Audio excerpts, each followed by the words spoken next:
How's it going, guys? It's Adam here, and in today's video we are going to be talking about the iPad 10th generation after about 2 months.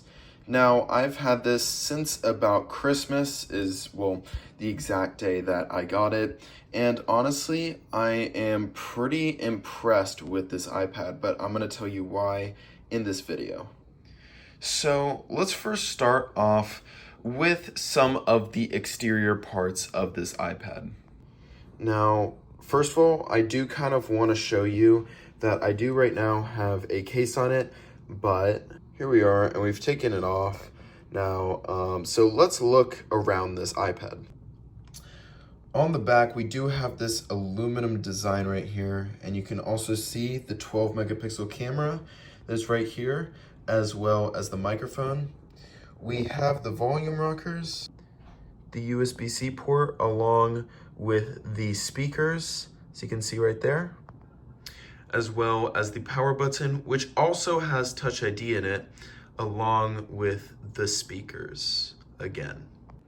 Overall, I like this design a lot. It feels very, very sturdy, especially with the case. So we have this Apple Pencil USB-C over here, and this is actually a new generation. And so this isn't like the first or second generation or anything like that. It's just called the Apple Pencil USB-C.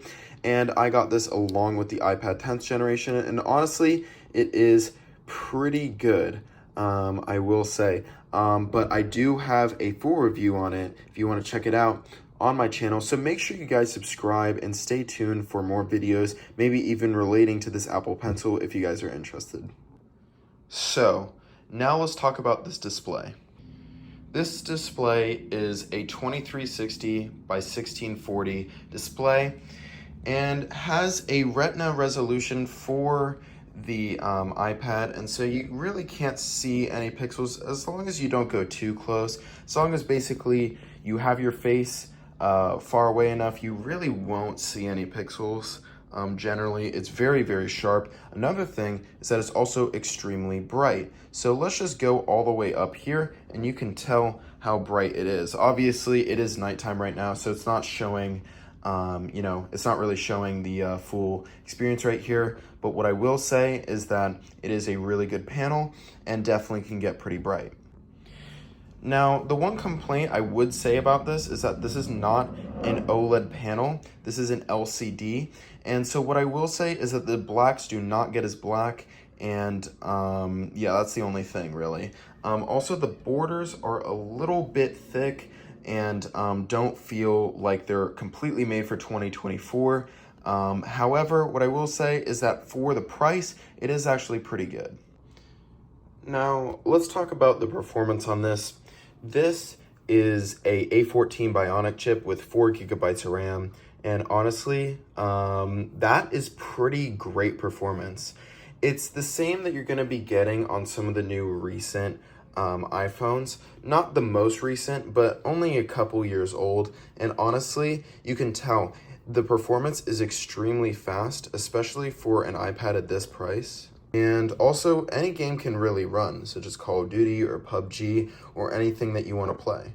By the way, guys, if you do want a full performance or gaming test on this channel, I will 100% do that. I am definitely planning on already making a video of that, so let me know if you guys are interested. So now let's talk about the battery. So this is a 7,606 milliamp hour battery, and honestly, even though it sounds like maybe not that much milliamp hours, there's a lot of iPads and tablets that I believe are maybe over 10,000 milliamp hours. However, what I will say about this is that it's really an amazing battery. It's way better than any iPhone, obviously, but it's also a lot better than most iPads. And the partial reason for that is because this is a 60 hertz display, and also that it's a little bit of a, cheaper panel. So, it doesn't get as bright. I did say it does get bright, but it doesn't get as bright, and so as a result, it doesn't need to consume as much power. The only thing that I would say really drains this is probably games, and also sometimes watching things like Netflix or YouTube. Those definitely don't do as well with this battery. So now let's talk about this camera. So we have first the selfie camera that we're going to talk about. So let's flip over to the selfie camera right here. And the first thing you'll notice is that this is extremely, and I mean extremely wide. It's a 122-degree field of view. And so if you notice, it is not over here. It's actually, the camera is right there in the middle.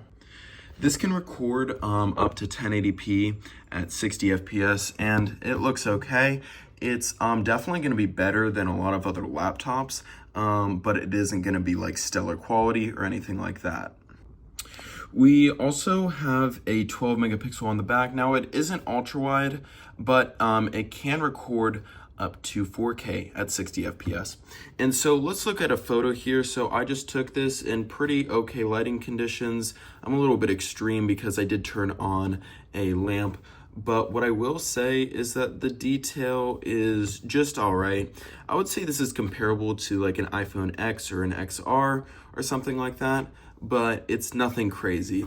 Now let's do another shot right here. This was a little bit more of extreme lighting, almost like if you were taking a picture of some leaves on a sunny day, who was trying to recreate that.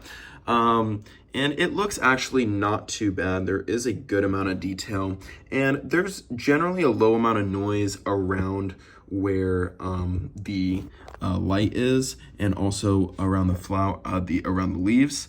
What I will say is that once you start to get out of that, there is a decent amount of noise. I also did a little bit of a close-up shot, and honestly, it actually does look pretty good in this. There's a good amount of background blur, as you can tell. So separation between this leaf and this leaf. As you can tell, there's a good amount of blur on that one, and there's pretty good edge detection as well. And yeah, overall, it does look pretty good.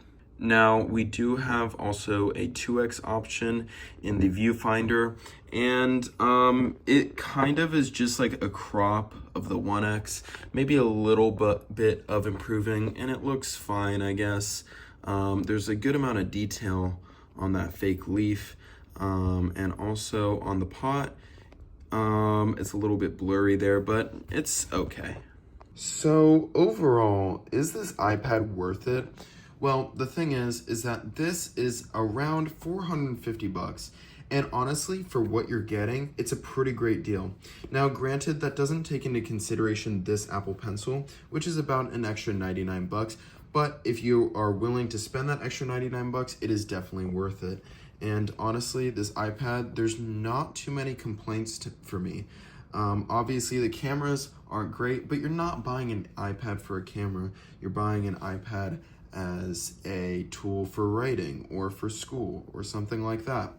And honestly, for that, it does the job extremely well, and I would highly recommend this product. Anyways, guys, thank you so much for watching. Hopefully you guys enjoyed this video. If you did, please make sure to leave a comment, like, and subscribe, and I will see you guys on the next one.